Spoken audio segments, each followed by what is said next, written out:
Voilà, tout de suite dans le livre d'Exode 12 où nous ferons une partie de la méditation. Je voudrais qu'on puisse parler du vrai sens de la Pâque.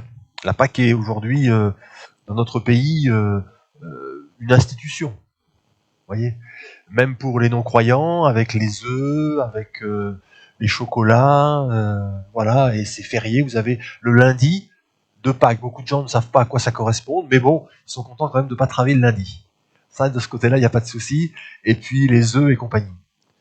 Mais au-delà de la tradition, il y a un sens biblique à la Pâque. Et la Pâque n'a pas commencé avec l'ère chrétienne, elle a commencé déjà avec le peuple juif. Il y a une Pâque juive et une Pâque chrétienne. Et il y a beaucoup de points en commun entre les deux. Il y a aussi des différences. Mais je voudrais qu'on puisse voir que représente la Pâque juive. Oui, c'est le dernier fléau, effectivement, c'est le dernier fléau. Les dernières plaies d'Égypte, effectivement. Et ça correspond à la libération du peuple hébreu de l'esclavage et de la servitude en Égypte. L'Égypte représentant le monde dans son ensemble, l'esprit du monde.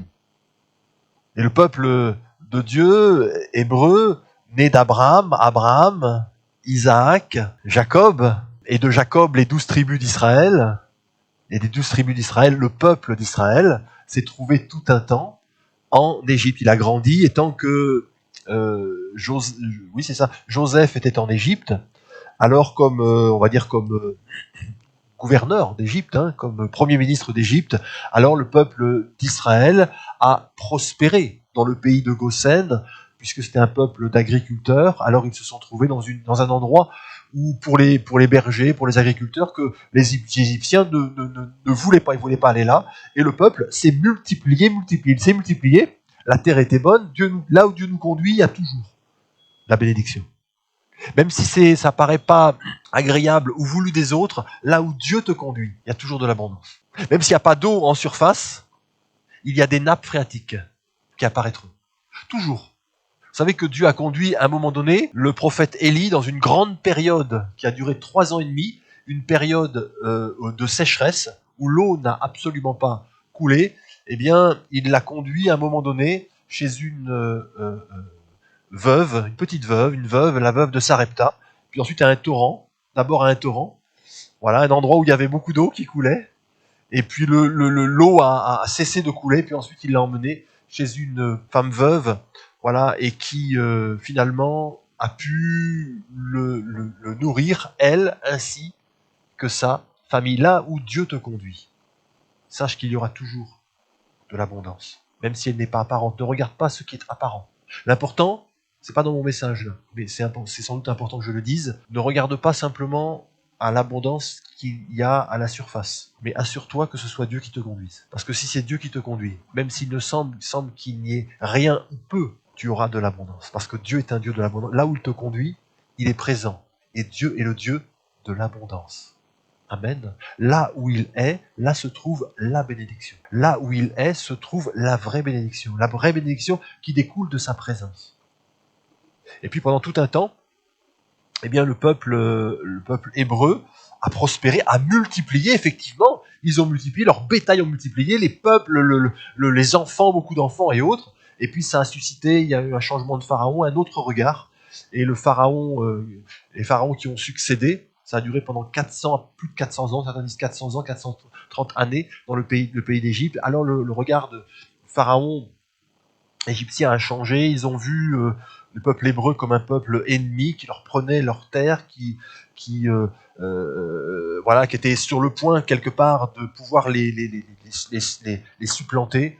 Et donc il les a chargés de très lourds travaux, il les a traités comme des esclaves. Et il a chargé de plus en plus. Et puis à un moment donné, eh bien, Dieu a entendu les cris du peuple, de son peuple, que lui faisait pousser la souffrance et la douleur. Il est descendu, il a vu.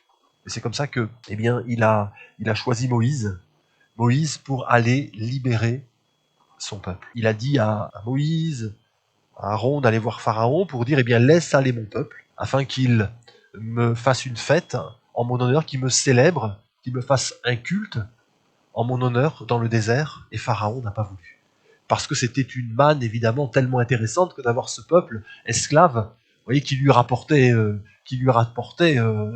beaucoup. Il a refusé, c'est comme ça que Dieu a dit, attention, je te préviens, au travers de Moïse, il a dit, si tu n'acceptes pas, alors voilà tel fléau qui va se produire. Il y a eu ces 10 plaies d'Égypte, et on arrive là, dans Exode 12, à effectivement la dernière plaie, où Dieu a dit, eh bien maintenant je frapperai tous les premiers-nés du pays, à l'exception de ceux qui auront le sang de l'agneau qui aura été immolé dans chaque maison et qui sera sur les poteaux et les linteaux des maisons. Et là où seront les personnes, là où seront les gens, alors l'ange exterminateur ne frappera pas les premiers-nés. Et déjà, on voit quelque chose d'important, c'était pas juste le fait d'être juif, parce que s'il n'était pas resté dans la maison, c'est là où il y avait le sang. C'est le sang qui couvrait. C'est pas juste l'identité d'être dit je suis le peuple de Dieu, et on verra l'enseignement que c'est pour nous. C'est pas juste le fait de dire moi je suis enfant de Dieu, moi je suis enfant de Dieu, et je peux faire ce que je veux. Attention. Est-ce que tu es dans la maison de Dieu? Est-ce que tu es dans le cadre de Dieu, dans l'obéissance de Dieu? Alors oui, dans ces conditions, tu es couvert. Mais si tu te prétends enfant de Dieu, mais que tu ne marches pas dans le cadre de Dieu, et pour nous chrétiens, dans le cadre de la nouvelle alliance, alors l'ange exterminateur a le droit de te frapper, tout simplement. Finalement, la Pâque juive nous parle d'une libération. C'est la libération de l'esclavage. C'est la délivrance, c'est ça, hein? La délivrance et la libération par le sang. Ça nous parle aussi de protection contre le fléau, contre le malheur. Le mot Pâques, en hébreu, c'est Pessa. Et ça signifie passer au-dessus. Passer au-dessus. Effectivement, chapitre 12, à partir du verset 12, cette nuit-là, je passerai dans le pays d'Égypte et je frapperai tous les premiers-nés du pays d'Égypte, depuis les hommes jusqu'aux animaux, et j'exercerai des jugements contre tous les dieux d'Égypte. Je suis l'Éternel. Le sang vous servira de signe sur les maisons où vous serez. Je verrai le sang et je passerai par-dessus vous. Je passerai par-dessus vous. C'est le sens de la Pâque. C'est ça. C'est pas les œufs, les choses comme ça. Ça vient, parenthèse, hein. Ça vient de l'Église catholique, hein. Avec les cloches. Ça n'a rien à voir avec la Bible. C'est l'héritage des traditions religieuses. Je suis l'Éternel. Le sang vous servira de signe sur les maisons où vous serez. Je verrai le sang et je passerai par-dessus. Le sens de la Pâque. Et il n'y aura point de plaie qui vous détruise quand je frapperai le pays d'Égypte. Conserverez le souvenir de ce jour et vous le célébrerez par une fête en l'honneur de l'Éternel. Et c'est effectivement ce qui s'est passé. Cette nuit, entre les deux soirs, eh bien, chaque hébreu et chaque famille hébraïque était dans les maisons. Le sang de l'agneau innocent a été mis sur à l'entrée des maisons, et quand le jugement de Dieu est venu, puisque tous ont péché et sont privés de la gloire de Dieu, il est réservé aux hommes de mourir une seule fois, après quoi vient le jugement. Il y a déjà le jugement sur la terre de la séparation avec Dieu, puis ensuite le jugement par rapport aux œuvres. Mais l'agneau, tel qu'il nous est présenté, on le voit, c'est l'image, et c'est pas simplement une image, c'est une réalité de l'agneau sacrifié, et celui qui ôte le jugement. En fait, il prend le jugement sur lui, puisque cet agneau a été sacrifié. C'est pas du sang qu'on achète, synthétique. C'est le sang d'un agneau, innocent, qui a coulé, et donc qui a été jugé. Afin que le jugement qui devait tomber sur tous, l'Égypte représentant le monde dans son ensemble, et les Hébreux aussi, puisque eux ont eu besoin du sang de l'agneau innocent pour ne pas être jugés, et pour ne pas que le malheur, la mort frappe leur premier-né. Bien sûr, ça a amené de très grandes désolations. On voit ça au verset 29. Au milieu de la nuit, l'Éternel frappa tous les premiers-nés dans le pays d'Égypte, depuis le premier-né de Pharaon assis sur son trône, jusqu'au premier-né captif dans sa prison. C'est intéressant, frères et sœurs aussi, les enseignements pour nous. Aussi bien le premier-né de Pharaon dans son palais, sans doute avait-il de bonnes manières, il avait été bien éduqué à la façon égyptienne, mais il devait bien se tenir à table, bien parler, ne pas salir ses belles chaussures, bien travailler à l'école, dire bonjour, merci, parce qu'il y avait tout un système éducatif qui était là, mais aussi, et au même niveau, celui qui était dans la prison, le premier-né de celui qui était dans la prison, la même chose. aux yeux de Dieu. Il n'y a pas de petits pécheurs et de grands pécheurs. Il n'y a pas de petits péchés et de grands péchés. Il y a le péché qui amène le jugement et qui a besoin du sang innocent pour l'expiation du péché. C'est pareil. Donc ne te compare pas. Oui mais moi, oui mais toi, justement moi. Comme le dit un pasteur que vous connaissez, quand vous le rencontrez, il va vous dire « Je suis un pécheur racheté par grâce ». Ah pasteur, vous êtes... Ah merci. Je ne suis qu'un pécheur racheté par grâce. Que ce ne soit pas juste une formule, mais qu'on puisse mesurer. Il y a la grâce de Dieu, mais la grâce elle s'exerce pour des pécheurs. Et nous demeurons par nature des pécheurs. C'est la grâce de Dieu manifestée en Jésus qui nous a sauvés par la foi en lui et qui nous maintient dans le salut simplement par grâce, jamais par les œuvres, jamais par les œuvres. Et le plus bas tombé, le plus vil, n'est pas meilleur que nous. Il a besoin de la même grâce, pas plus de grâce, la même grâce. La victime sur la terre, comme le bourreau sur la terre, devant Dieu, ont besoin de la même grâce, du même sacrifice devant la justice de Dieu. Un agneau innocent qui paye pour des coupables. Vous relirez ces passages-là, là Pharaon va céder. Il va dire voilà, vas-y, allez-y, partez. Et même tout le peuple, ils vont même pour les encourager à partir, parce que le malheur, vous voyez, quand il y a le premier, ça commence à chauffer là, quand vous avez le premier-né qui est touché, vous vous dites qu'est-ce qui va arriver derrière, hein? Allez-y, partez. Ils leur ont donné l'or, l'argent. Et oui, quand il y a une bénédiction sur un enfant de Dieu, sur une famille, sur un peuple de Dieu, vous voyez, ça se reconnaît. Il y a une grâce particulière. Il y a une grâce particulière. Même si au départ il peut être mis de côté, il peut être montré du doigt, il peut être traité comme un esclave, au bout du compte, il y a une différence qui se fait, il y a une différence qui se voit. Mais Pharaon, l'esprit de ce monde, Pharaon ne lâchera pas prise. Et le Pharaon de ce monde, le Pharaon de l'époque, représente Satan, le diable, qui tenait les hommes, qui tient les hommes en esclavage, et qui ne veut pas lâcher les hommes. Quand je dis les hommes, vous comprenez, c'est l'humanité. Les hommes, les femmes. Il ne veut lâcher aucun de, entre guillemets, ces petits esclaves pour bien les torturer, pour bien les manipuler et pour bien les conduire en enfer. Même s'il faut les dorloter sur la terre, il préfère qu'ils soient dorlotés sur la terre pour les emmener tout droit dans le feu de l'enfer. Et à un moment donné, il va refuser.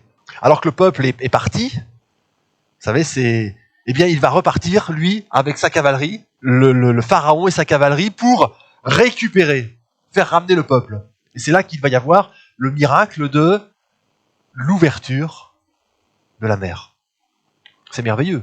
L'ouverture de la mer et la fermeture de la mer. L'ouverture de la mer pour le peuple libéré, le peuple de Dieu, et la fermeture sur les Égyptiens, sur l'armée égyptienne.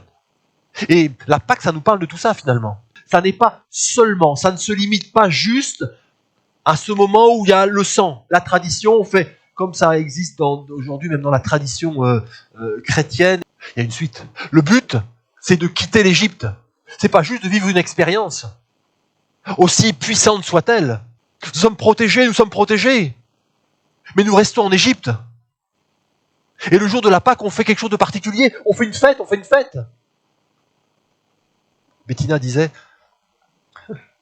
vendredi, elle dit, c'est la même chose, hein, qui a été longtemps au Mali comme missionnaire. Elle dit, mais c'est pareil, au Mali, les gens, ils fêtent la Pâque, les chrétiens, ils fêtent la Pâque, il y a une fête extraordinaire. Mais elle a rajouté quelque chose, ils la fêtent à l'église. Mais je crois qu'ils ont raison, Parce que c'est là que ça se fête. Autrement, ça s'appelle c'est la tradition. C'est pas méchant, la tradition, mais c'est pas la vie. C'est pas la vie, frères et sœurs. On fête la résurrection de Jésus, non? Donc il est vivant. Donc on veut le fêter avec lui, avec son peuple, vous croyez pas? Quand on peut le faire. Quand on peut le faire, frères et sœurs. Quand rien d'absolu, d'urgent nous empêche. Le but, c'est de sortir de l'Égypte. Il y a le sang qui passe, qui protège, pour nous permettre de sortir. À main forte, à bras étendus. On sait que l'ennemi de nos âmes, le diable, ne voudra pas. Mais à partir du moment où il y a le sang qui est là, l'ennemi n'a pas de droit. Il pourra essayer, mais il n'a pas de droit. Parce que le sang nous parle de rachat.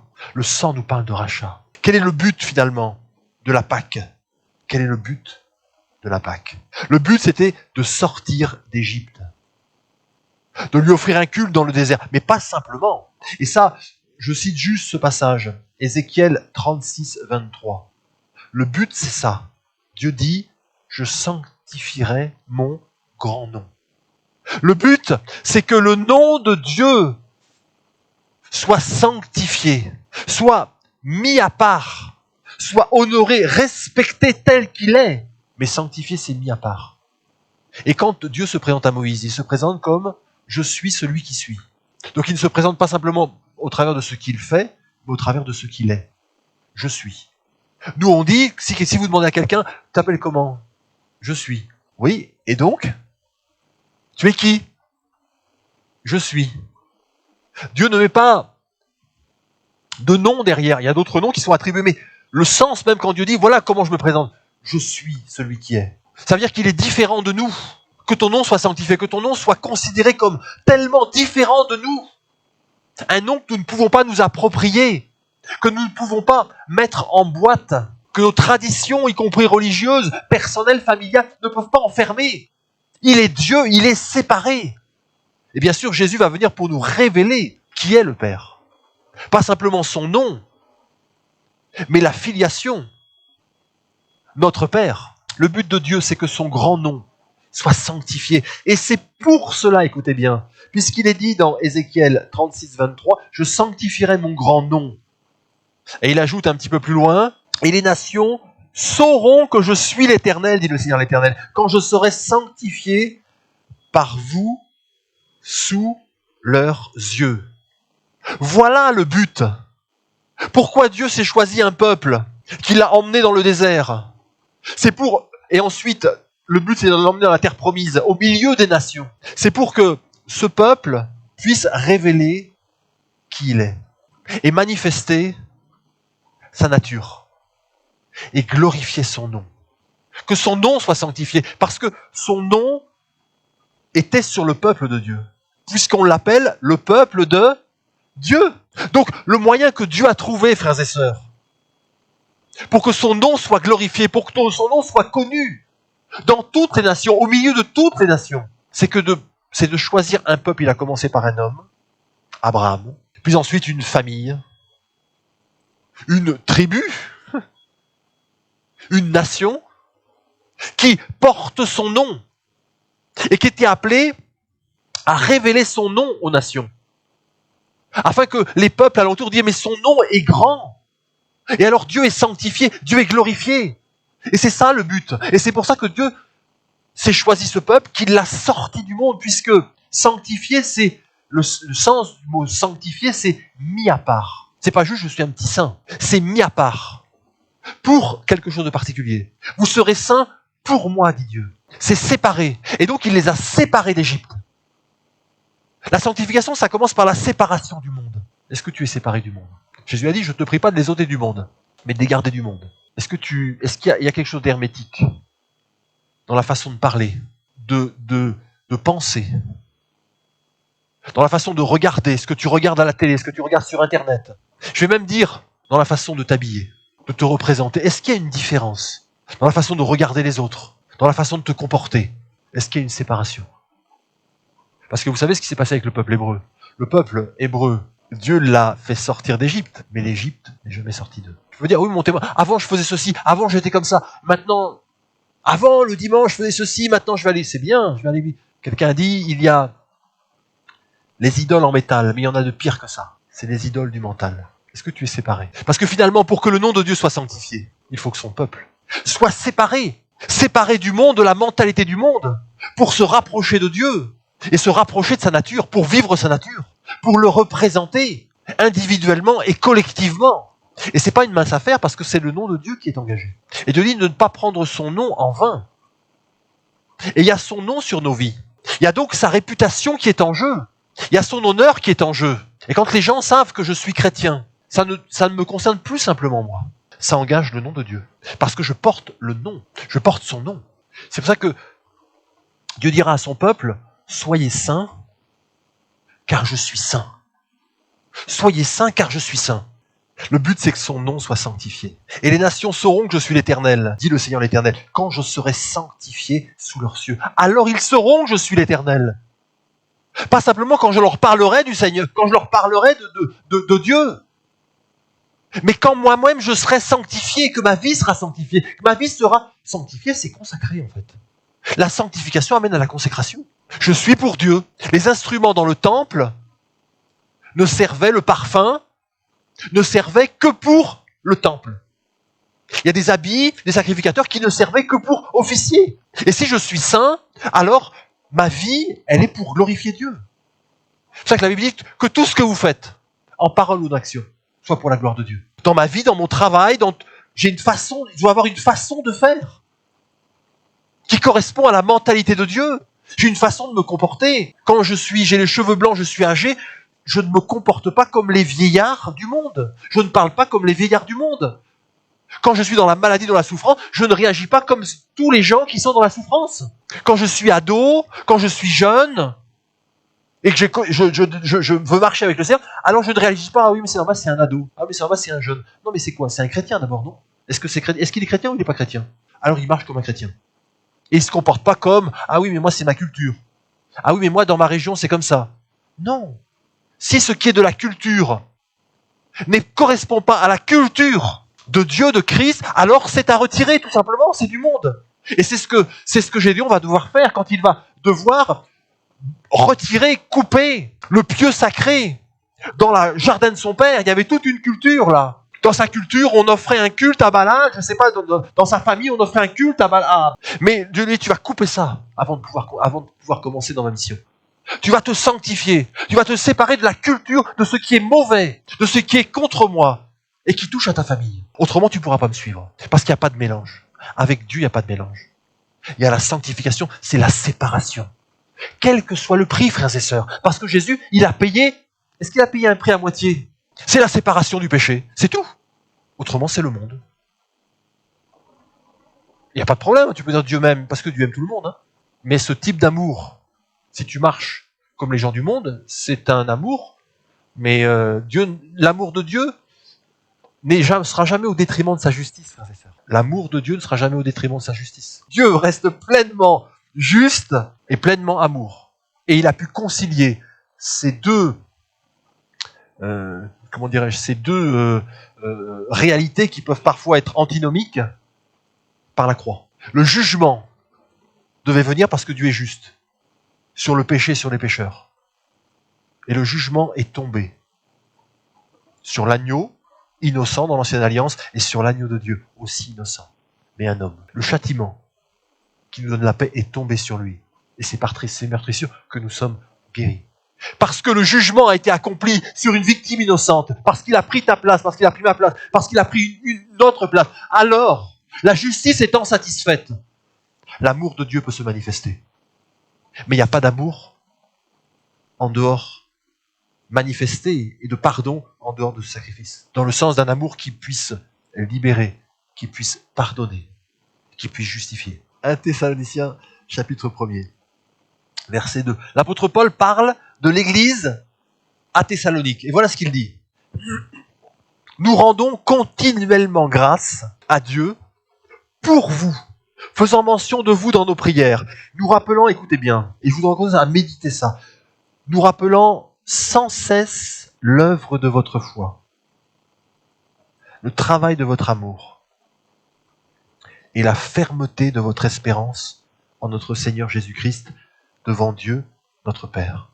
C'est pas juste une foi comme ça, voyez, bucolique. Hein. Nous savons, frères bien-aimés de Dieu, que vous avez été élus. Notre évangile ne vous a pas été prêché en parole seulement, mais avec puissance et avec l'Esprit Saint. Et avec une pleine persuasion, car vous n'ignorez pas que nous nous sommes montrés ainsi parmi vous à cause de vous.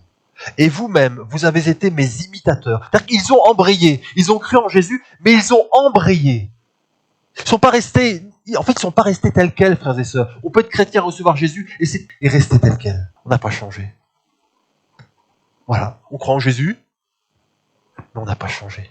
Il n'y a pas de transformation, il n'y a pas de maturité. C'est toujours les mêmes réactions, c'est toujours les mêmes attitudes. Il n'y a pas de coupure, il n'y a pas de séparation par rapport au monde. Et vous-même, vous avez été mes imitateurs, et ceux du Seigneur, en recevant la parole au milieu de beaucoup d'afflictions. Et oui, les difficultés, les épreuves ne sont pas là pour justifier le fait que, ah oui, mais tu comprends avec ce que j'ai, avec ce que je vis dans ma famille, et puis c'est compliqué dans mon église, et puis tu sais ma santé, et puis tu sais mon travail. Non mais là on parle de persécution, d'opposition franche. Il me semble que nous ne vivons pas ça.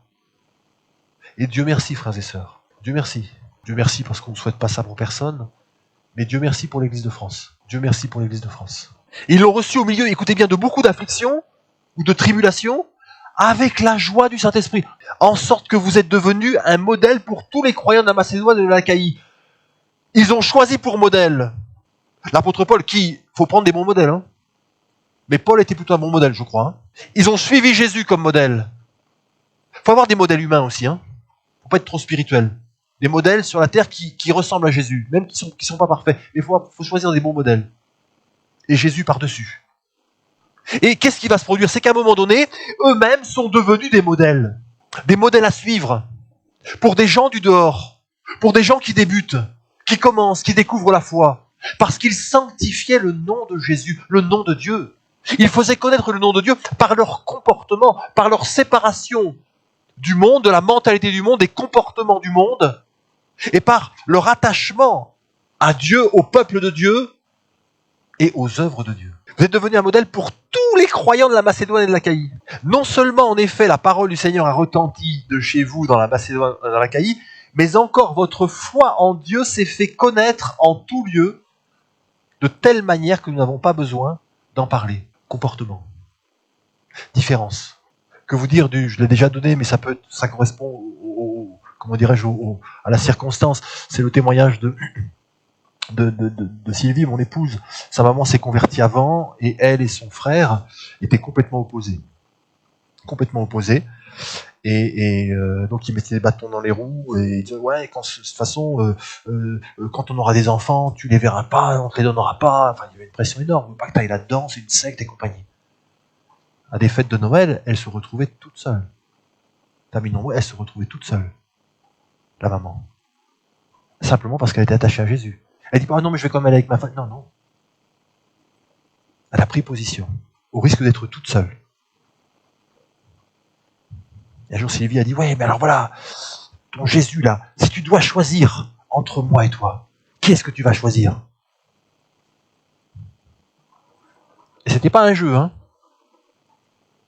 Qui est-ce que tu vas choisir? Mais la maman dit, mais c'est pas le même, c'est pas du même ressort. C'est pas du même niveau. C'est pas la même catégorie. J'ai pas de choix. Qu'est-ce que tu veux? Si tu dois choisir, maman normale, qui aime ses enfants. Quand tu vois ses enfants en souffrance, et surtout quand le papa n'a pas été là. Et la maman, poussée dans ses retranchements, a dit, si je dois choisir, je choisirai Jésus. Ah, mes amis, ça a rué dans les brancards. Hein. Les portes ont claqué. Mais quand vous discutez avec Sylvie, c'est à partir de ce moment-là. Elle a dit, là, il doit y avoir quelque chose.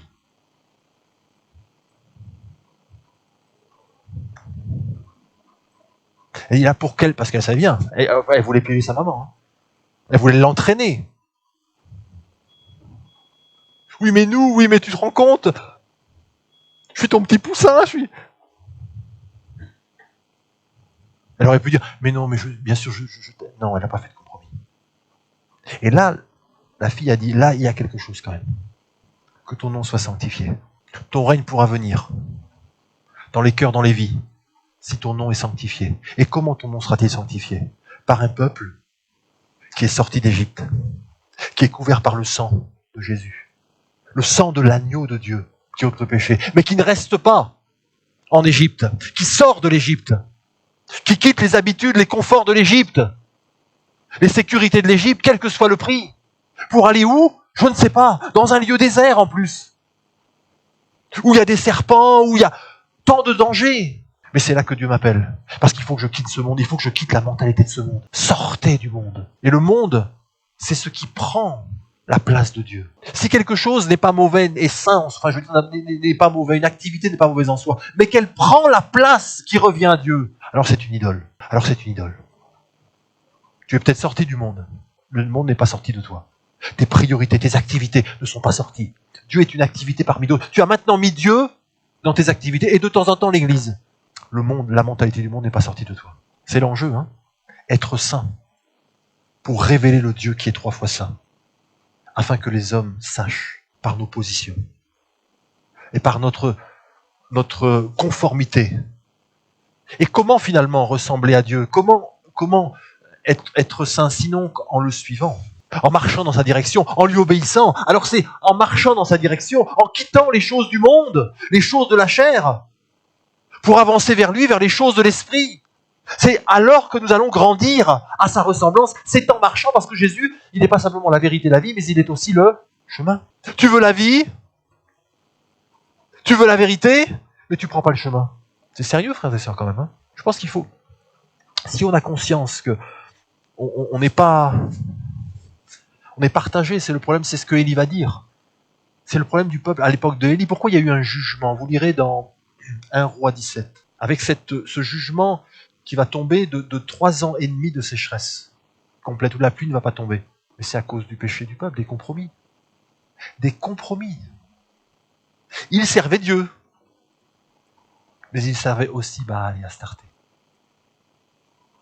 Et le Élie va dire, jusqu'à quand allez-vous clocher des 2 pieds? Si c'est Baal qui est Dieu, ou Astarté, soyez cohérents. Soyez cohérents. Allez dans le monde. Mais si c'est Dieu, alors servez-le et abandonnez Baal. Mais ne soyez pas hypocrites. Parce que Dieu juge plus durement les hypocrites. Et encore plus les hypocrites religieux, sous couvert de religion. Dieu nous appelle à une cohérence, frères et sœurs. Parce que Dieu a été cohérent. Dieu a tant aimé le monde qu'il a donné son Fils unique. Il ne l'a pas retenu. Il l'a donné pleinement. Et de quelle manière? Dieu n'a pas simplement donné son Fils Jésus.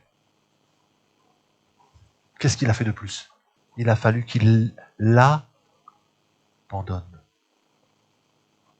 Puisque Jésus va dire à la croix, mon Dieu, pourquoi m'as-tu abandonné? C'est ça la Pâque. Dieu n'a pas simplement donné, mais il l'a abandonné. Pour nous à la croix, pour nous sauver. Il y a peut-être des choses que tu as données, mais il y a des choses que tu n'as pas abandonnées. Et tu le sais, et tu le sais.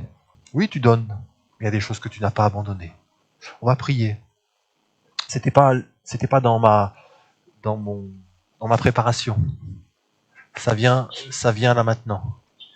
On va baisser nos têtes et je voudrais t'inviter, là où tu es, à te lever à ta place. Si tu veux dire au Seigneur, peut-être, parce que tu ne l'as jamais fait, je veux te donner ma vie, vraiment.